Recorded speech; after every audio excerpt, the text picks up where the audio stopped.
네, 안녕하세요. 오늘 제가 발표할 주제는 드럼입니다. 혹시 지금 들려드리는 드럼 비트 익숙하지 않으신가요?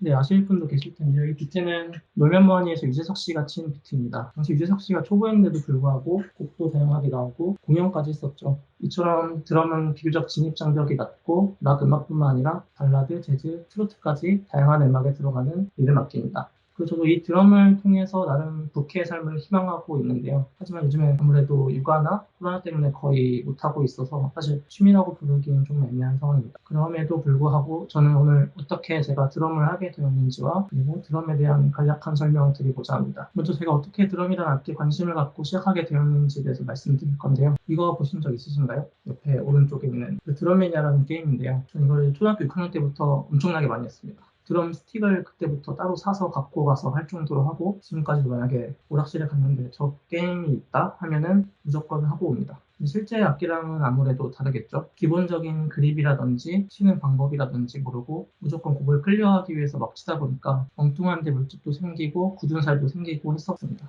그래도 이 게임으로 인해서 드럼이라는 악기에 좀 더 흥미가 생겼던 것 같아요. 그러다 많은 시간이 흐르고 취업하고 일을 하면서 지내던 중에 내가 늙어서도 뭔가 계속 즐기고 써먹을 수 있는 게 뭘까 하다 생각한 게 외국어와 악기였는데요. 악기로는 드럼을 생각했습니다. 그렇게 생각하던 와중에 마침 출근을 하는데 위 사진의 학원에서 찌라시를 돌리시더라고요. 그래서 그날 바로 그 학원에 전화를 하고 바로 등록을 했었던 것 같아요. 그게 2018년 정도였던 것 같고 그 이후로 1년 넘게 저 학원에 다녔습니다. 드럼을 떠올리시면 밴드를 주로 생각하실 텐데 저는 아무 기본도 없는데 밴드를 들어갈 수 없다고 생각해서 먼저 학원에 가서 기본기를 쌓았고 그리고 한 6개월 정도 후에 이 정도면 좀 해볼 수 있지 않을까 생각해서 다시 그 근처에 있는 취미 밴드에 들어갔습니다. 마침 그 밴드가 또 공연을 가까운 미래에 기획하고 있어가지고 얼마 안 가 동영상처럼 홍대에서 공연을 할 수 있는 기회도 있었습니다. 잠시 감상하시죠.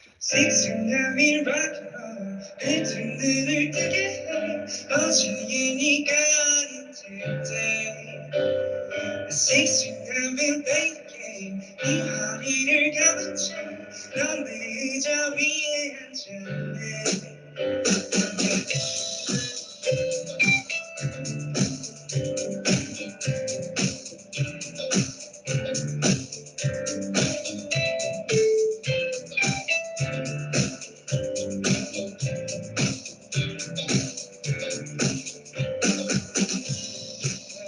네, 시간 관계상 여기까지만 들려드리겠습니다. 학원에서 배우는 것과 아무래도 밴드에서 배우는 것은 아주 달랐는데요. 학원에서는 이런 기본기와 여러 가지 리듬이나 음악적인 지식을 알려주지만 밴드에서는 기본적으로 드러머가 갖춰야 될 박자감 이런 게 있어야 했기 때문에 좀 어려웠고요. 예를 들면 발라드 곡인데 드럼이 빨라지면은 다른 세션도 막 쫓아오는 경향이 있어서 곡이 아주 이상해지는 그런 것도 경험할 수 있었고 근데 물론 합주를 하거나 공연을 하고 나서의 성취감이 엄청나서 더욱 연습을 많이 하게 된 계기도 있었습니다. 여기까지가 제 히스토리고 이제 드럼에 대한 설명으로 넘어갈 건데요. 이거는 기본적인 드럼 세트입니다. 이 세트는 사실 딱 정해진 것 없이 여기서 몇 개 탐이라고 적혀 있는 거를 빼거나 아니면 이 탐들을 더 추가를 할 수도 있고요. 심벌도 마찬가지로 빼거나 추가할 수 있습니다. 하지만 기본적으로 이 베이스 드럼과 스네어 드럼 그리고 하이햇은 필수라고 생각을 하고 있습니다. 그럼 하나하나 설명을 드리겠습니다. 먼저 베이스 드럼은 여기 밑에 있는 드럼인데요. 이거는 이제 발을 밟아서 소리를 내고 뭉텅이 같은 게 있어가지고 밟으면 얘를 때려서 소리를 내는 원리고요. 킥 드럼이라고도 하고 저음의 소리를 갖고 있습니다. 리듬의 기초 그리고 중심을 맡고 있고 여기 보이시는 베이스 드럼은 싱글 베이스인데 이거를 더블로 쓰는 경우도 있어요. 더블로 쓰는 경우는 헤비 메탈에서 사용되는데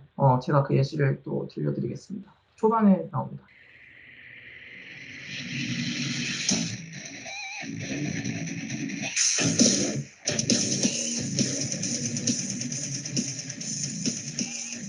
방금 딱 들려드린 그 저음이 막 따다다닥 하는 부분인데요. 지금 베이스 드럼을 16비트로 친 건데 이거를 한 발로 하기는 거의 힘들거나 불가능하거든요. 그래서 헤비메탈 드러머들은 이거를 두 개를 놓고서 쳐서 그 16비트를 구현합니다. 그 스네어 드럼은 이 제 앞에 있는 거고요. 영화 드럼라인이나 아니면 뭐 군악대 이런 걸 생각하시면은 이렇게 어깨에 메고 작은 곡을 치듯이 치는 그 드럼이 바로 스네어 드럼이고요. 제일 특유의 사운드를 가지고 있고 이거를 커스터마이즈 하시는 드러머들도 많고요. 특유하기 때문에 이걸 공연 때마다 들고 다니는 사람들도 있습니다. 이거를 만들어서 쓰는 경우도 있고요. 그리고 탐은 그 연주의 다양성을 두기 위한 드럼이고, 필린에 주로 사용됩니다. 필린은 기본 비트 외에 일정 박자 동안 연주를 해서 약간 드러머한테 자유를 줘서 채우는 건데요. 보통 4마디 혹은 8마디가 끝날 때쯤에 사용되고, 제일 간단한 예로 드리면 첫 번째 벌스에서 후렴구로 넘어갈 때 가사가 비는 부분, 그럴 때 사용이 됩니다.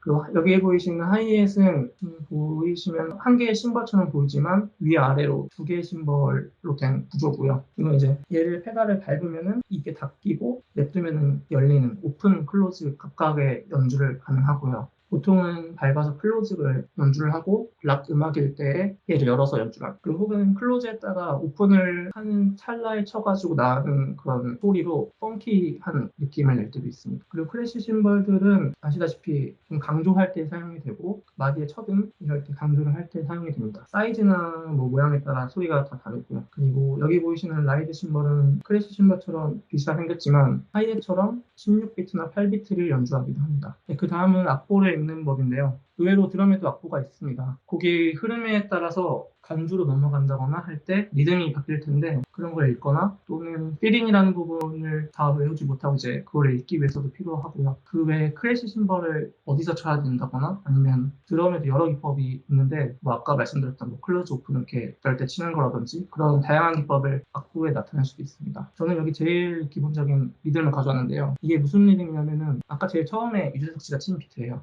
X 표시가 된 게 하이햇이고 그리고 이 둘째 마디에 있는 음표가 스네어 드럼이고요. 그리고 마지막에 밑에 애가 베이스 드럼이에요. 한번 같이 해봐도 재밌을 것 같아요. X 표시에 오른손으로 무릎이나 책상을 치시고 둘째 마디에 왼손을 치시고 아래에 있는 음표의 오른쪽 발을 부르시면 됩니다.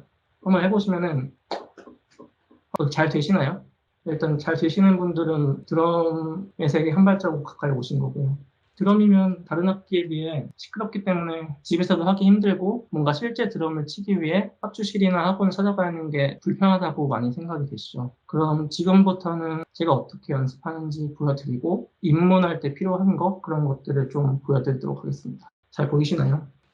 안녕하세요. 일단 이거를 먼저 소개를 드리면은 롤랜드 전자드럼이고요. 이거가 가격이 저는 4, 50만 원대인 줄 알았는데 어제 검색해보니까 한 60몇만 원이더라고요. 제가 한 신혼 초기 때 용기가 있었구나 그런 생각을 했고, 이거는 이제 보시면 아시겠지만 밑에 이렇게 뭐 장판 같은 걸 깔았고 소리가 이제 탁탁 치는 소리만 나오고 실제 사운드는 이 헤드폰을 통해서 듣기 때문에 그나마 이제 이웃에 피해를 안 준다고 생각을 할 수 있고요.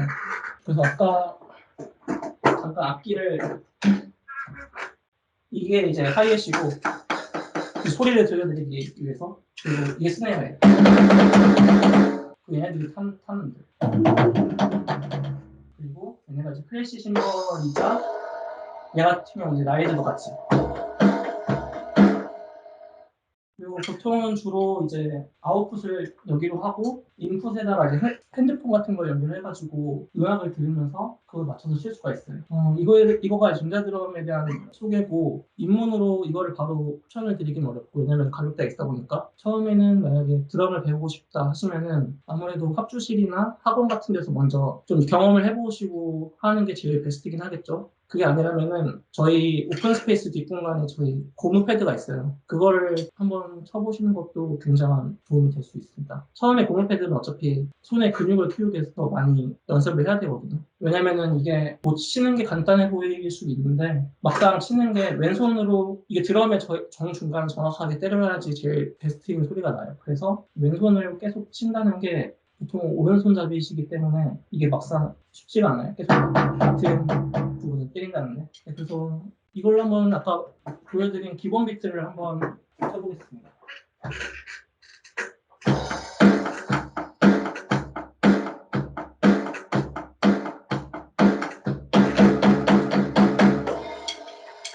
마지막으로 제가 넣은 게 필링에 해당되고요. 다시 돌아가서 네, 앞으로 제가 좀 더 하고 싶은 부분은 재즈 드럼인데요. 영화 위플래시 보셨으면 아시겠지만 거의 이제 드럼의 끝판왕이라고 보시면 되고요. 물론 저는 그 정도로 되려면 진짜 한참 남았고 지금 뭐 락 음악도 제대로 못하니까. 하지만 언젠가 시간이 되면은 재즈 드럼을 연습해서 드럼 솔로까지 가능한 그 정도의 드럼을 치고 싶습니다. 여기 보여드리는 리듬은 재즈 기본 리듬이고요. 스윙 리듬이라고도 합니다. 아까 보여드린 리듬과는 다르다는 걸 알 수 있죠. 아까 알려드린 악보 읽는 법대로 한번 쳐보시면은 그 익숙한 재즈 리듬을 느끼실 수 있으실 겁니다. 네, 마지막으로 소개드리고 싶은 부분은 저는 지금 저희 회사 밴드 동아리에서 드럼을 치고 있습니다. 코로나가 아니었으면 작년 말에 공연을 할 수 있는 기회도 있었는데 아쉽게 생각하고 있고요. 네, 마지막으로 요즘에 놀면 뭐하니의 유재석 씨처럼 부캐가 여기저기 유행인데 다들 각자의 부캐를 가지고 워라밸을 즐길 수 있었으면 좋겠습니다. 네, 감사합니다.